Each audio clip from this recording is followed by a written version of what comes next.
இந்த செய்தியை உங்களுக்காக வழங்குவது அருண் மசாலா. 1983 ஆண்டிலிருந்து தரத்துடன் தன்மை மாறாத அறுசுவை சமையலுக்கான அருண் மசாலா.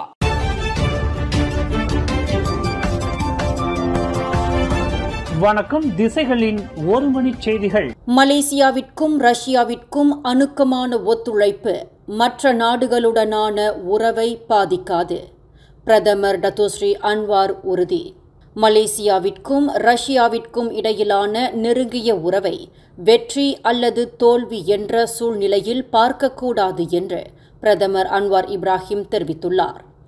ஏனெனில் ஒரு தாராளமய வர்த்தக நாடாக மலேசியா தனது பொருளாதார நலன்களை பாதுகாக்க தனது கூட்டு ஒத்துழைப்பை விரிவுபடுத்த வேண்டிய அவசியம் உள்ளது என்று பிரதமர் குறிப்பிட்டார். ஒரு நாட்டுடனான உறவை வலுப்படுத்துவது என்பது அமெரிக்கா உட்பட பிற நாடுகளுடனான உறவை பலவீனப்படுத்துவதாக பொருள்படாது என்று பிரதமர் வலியுறுத்தினார். மலேசியாவிற்கும் ரஷ்யாவிற்கும் இடையிலான உறவை வெற்றி தோல்வி விஷயமாக பார்க்கக்கூடாது. இந்த உறவை ஆக்கப்பூர்வமான பலாபலன் உறவாக பார்க்க வேண்டும் என்று டத்தோஸ்ரீ அன்வார் குறிப்பிட்டார். ரஷ்யாவிற்கு 4 நாள் அலுவல் பயணத்தை முடித்துக்கொண்டு நாடு திரும்புவதற்கு முன்னதாக தலைநகர் மாஸ்கோவில் செய்தியாளர்களிடம் பேசுகையில் பிரதமர் இதனை தெரிவித்தார். மாஸ்கோவுடன் கோலாலம்பூர் அணுக்கமான உறவை ஏற்படுத்திக் கொண்டதன் மூலம் மலேசியா பிற நாடுகளுடன் கொண்டுள்ள உறவுகளை பாதிக்குமா என்று செய்தியாளர்கள் கேட்டபோது பிரதமர் மேற்கண்டவாறு பதிலளித்தார். இந்த பயணத்தின் போது பிரதமர் டத்தோஸ்ரீ அன்வார் மாஸ்கோவில் ரஷ்ய அதிபர் விளாடிமிர் புதின் மற்றும் ரஷ்ய பிரதமர் மிகாயில் மிஷூஸ்தின் மற்றும் பல்வேறு தொழில்துறை தலைவர்களுடன் சந்திப்புகளை நடத்தினார். உண்மையில் ஒரு தாராளமய வர்த்தக நாடாக மலேசியாவின் பொருளாதார நலன்களை பாதுகாப்பதற்கும் ஊக்குவிப்பதற்கும் மேற்கொள்ளப்படும் முயற்சிகளின் ஒரு பகுதியாக மலேசியா பரந்த மற்றும் சுயேட்சை வர்த்தக கூட்டு ஒத்துழைப்பை விரிவுபடுத்துவதில் உறுதியாக உள்ளது என்று பிரதமர் டத்தோஸ்ரீ அன்வார் திட்டவட்டமாக குறிப்பிட்டார். கோலாலம்பூர் செராஸ் தாமான் தேய்தோன் வியூவில் ஹோம்ஸ்டே வீடொன்றில் சிங்கப்பூர் பிரஜைகளான ஒரு தம்பதியர் இறந்து கிடந்தது கண்டுபிடிக்கப்பட்டுள்ளது. அந்த வீட்டில் சிங்கப்பூர் ஜோடியினர் இறந்து கிடந்தது குறித்து நேற்று வெள்ளிக்கிழமை மதியம் 12:53 மணியளவில் போலீசார் அவசர அழைப்பை பெற்றதாக செராஸ் மாவட்ட போலீஸ் தலைவர் ஏசிபி ஐடில் போல் ஹசான் தெரிவித்தார். ஹோம்ஸ்டே வீட்டு பணியாளர் அந்த தம்பதியருக்கு வெகுநேரம் வெளியே வராமல் அறை கதவை பூட்டிக்கொண்டு உள்ளே இருப்பது சந்தேகத்தை ஏற்படுத்துவதாக உள்ளது என்று போலீசுக்கு தகவல் கொடுத்ததாக அவர் குறிப்பிட்டார்.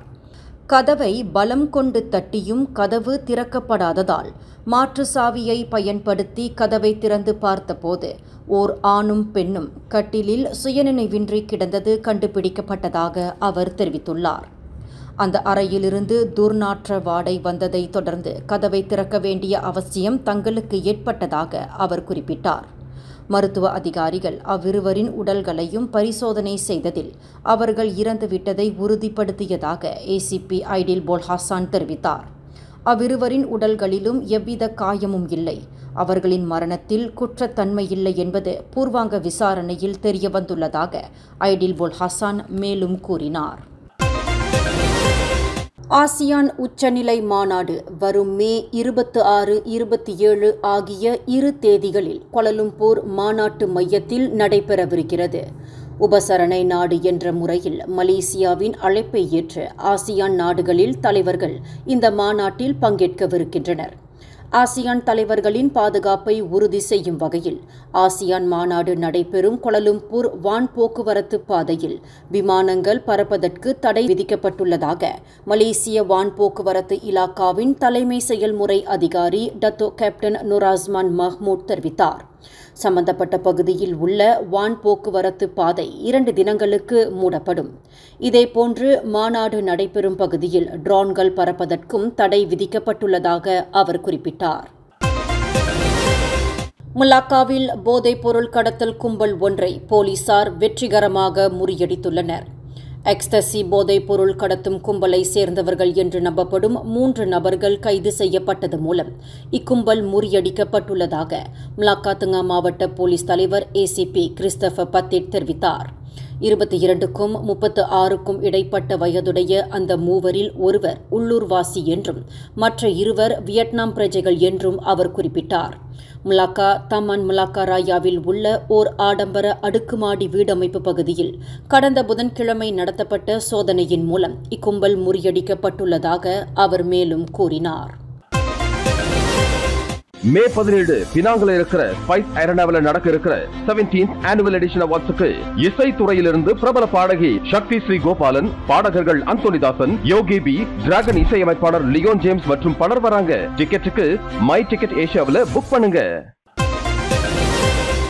2025 ஆண்டின் முதல் காலாண்டில் மலேசியாவின் பொருளாதாரம் 4.4 விழுக்காடு வளர்ச்சி கண்டுள்ளது. நிலையான குடும்ப செலவின வளர்ச்சியும் தொடர்ச்சியான முதலீடுகளின் விரிவாக்கமும் இதற்கு முக்கிய காரணமாகும் என்று மத்திய வங்கியான பேங்க் நகாரா மலேசியாவின் கவர்னர் தான் ஸ்ரீ அப்துல் ரஷீத் கஃபூர் தெரிவித்துள்ளார். மின்சாரம் மற்றும் மின்னியல் சாதனங்களின் ஏற்றுமதிகளால் இதன் வளர்ச்சி தொடர்கிறது. தவிர சுற்றுலா நடவடிக்கைகளும் பொருளாதார வளர்ச்சிக்கு பிரதான பங்களிப்பை வழங்கியுள்ளதாக அப்துல் ரஷீத் குறிப்பிட்டார். கடந்த ஏப்ரல் மாதம் புள்ளிவிவர இலாக்காவால் ஆரூடம் கூறப்பட்ட 4.4 விழுக்காட்டு முன்கணிப்புக்கு ஏற்ப இந்த பொருளாதார வளர்ச்சி விகிதம் அமைந்துள்ளதாக அவர் சுட்டிக்காட்டினார். ஜலான் குவாந்தான் ஜோஹர் பாரு சாலையின் 156வது கிலோமீட்டரில் ரொம்பேனுக்கு அருகில் இன்று அதிகாலையில் 3 வாகனங்கள் சம்பந்தப்பட்ட விபத்தில் இருவர் உயிரிழந்த வேளையில் ஒருவர் படுகாயம் அடைந்தார். இந்த விபத்து தொடர்பாக அதிகாலை 3:30 மணியளவில் தாங்கள் அவசர அழைப்பை பெற்றதாக ரொம்பின் மாவட்ட போலீஸ் தலைவர் ஷரீஃப் ஷாய் ஷரூப் மொண்டோய் தெரிவித்தார். 22 வயது சைக்கிளோட்டி ஒருவர் திடீரென்று சாலையை கடக்க முற்பட்ட போது பொருடுவா மைவி காரில் பயணித்த 28 வயது ஆடவர் அந்த சைக்கிளோட்டியை மோதி தள்ளியதுடன் அருகில் உள்ள மதுகுவில் கார் விழுந்ததாக ஷரீஃப் ஷாய் குறிப்பிட்டார். இதில் சைக்கிளோட்டியும் கார் ஓட்டுநரும் சம்பவ இடத்திலேயே மாண்டனர். இவ்வேளையில் விபத்து நிகழ்ந்த இடத்தில் கழன்று தூக்கி எறியப்பட்ட காரின் உபரிப்பாகம் அவ்வழியே வந்த பெண் மோட்டார் சைக்கிளோட்டி ஒருவரை தாக்கி படுகாயத்திற்கு ஆளானதாக அவர் தெரிவித்தார். தனது வர்த்தக வளாகத்தில் லைசன்ஸ் இன்றி 1241 கிலோ எடை கொண்ட சமையல் எண்ணெயை பதுக்கி வைத்திருந்த குற்றத்திற்காக சிரம்பானில் உள்ள ஒரு நாசிகண்டார் உணவகத்தின் உரிமையாளருக்கு சிரம்பான் செஷன்ஸ் நீதிமன்றம் 1 லட்சம் ரிங்கிட் அபராதம் விதித்தது. கடந்த வியாழக்கிழமை நீதிபதி முகமது கமில் நிசாம் முன்னிலையில் நிறுத்தப்பட்ட நாசிகண்டார் உணவகத்தின் உரிமையாளரான 38 வயது தாஸ் ஜானி சந்திரா என்ற அந்த நபர் தனக்கு எதிராக குற்றத்தை ஒப்புக்கொண்டதை தொடர்ந்து 1 லட்சம் அபராதம் விதிக்கப்பட்டது. 1 லட்சம் அபராத தொகையை செலுத்த தவறினால் 6 மாத சிறை தண்டனை விதிக்கப்படும் என்று நீதிமன்றம் நினைவுறுத்தியது.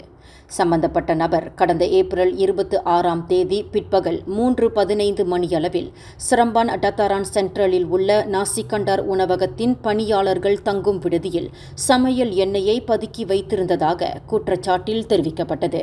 இந்த செய்தியை உங்களுக்காக வழங்கியது அருண் மசாலா. 1983ஆம் ஆண்டிலிருந்து தரத்துடன் தன்மை மாறாத அறுசுவை சமையலுக்கு அருண் மசாலா. மேலும் செய்திகளை தெரிந்து கொள்ள கீழே இருக்கும் பெல் பட்டனை அழுத்துங்கள். உங்கள் மகிழ்ச்சியை வெளிப்படுத்த லைக் மற்றும் ஷேர் செய்யுங்கள். தொடர்ந்து திசைகளோடு இணைந்திருக்க சப்ஸ்கிரைப் செய்யுங்கள்.